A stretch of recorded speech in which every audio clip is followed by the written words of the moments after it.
മറന്നുപോയൊരു കാര്യം, ഞാൻ ഇതുപോലെ ഒരിക്കലും ബജ്ജിയെക്കുറിച്ച് ഒരു ഇൻ്റർവ്യൂവിൽ സംസാരിച്ചിട്ടില്ല. ഇത് ആദ്യത്തെ ഇൻ്റർവ്യൂ ആണ്.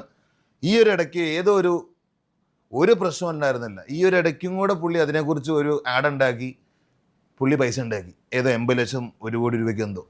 എന്നിട്ട് എന്നെ വിളിച്ച് പറഞ്ഞു, എടാ നീ അതിൻ്റെ സ്റ്റോറി ഇടണം. ഞാൻ പറഞ്ഞു പൊറുക്കാം, മറക്കരുത്. ഒരു ആള് ഒരു തെറ്റ് നമ്മുടെ എതിരെ ചെയ്ത് കഴിഞ്ഞാൽ നമ്മൾ അതിനെ ഫൊർഗീവ് ചെയ്യാം, പക്ഷെ മറക്കരുത്. മറന്നു കഴിഞ്ഞാൽ ആ സെയിം വ്യക്തി നമ്മുടെ അടുത്ത് വീണ്ടും ആ സെയിം തെറ്റ് ചെയ്യും. അതിനൊരു ബിഗസ്റ്റ് എക്സാമ്പിൾ പുള്ളിയാണ്. അത് ഒരു ഡൗട്ടും ഇല്ല. പുള്ളി ഇൻ്റർവ്യൂ ഇത് എനിക്കറിയാം, നമ്മളിപ്പോൾ മലയാളത്തിലാണല്ലോ അത് കൺവേർട്ട് ആകുമ്പോൾ കുറേ ആളുകൾ ഇതിൻ്റെ ഓരോരോ വേർഡ്സ് എടുത്ത് ശ്രീശാന്ത് ഇതുവരെ ഒന്നും പറഞ്ഞിട്ടില്ലല്ലോ എന്ന് പറഞ്ഞ് വെയിറ്റ് ചെയ്യാണ്. അവർക്ക് വേണ്ടി പറയാണ്, എനിക്കും പുള്ളിയായിട്ട് എനിക്ക് ഒരു ബന്ധവുമില്ല, ഞാൻ എപ്പോഴും ഒരു ബ്രദറാന്നൊക്കെ ആയിരുന്നു. പക്ഷെ ആ ഒരു കഴിഞ്ഞ ഒരു മാസം 2 മാസം മുമ്പ് എന്തൊരു ആഡ് ചെയ്തു. അതിനുശേഷം ഞാൻ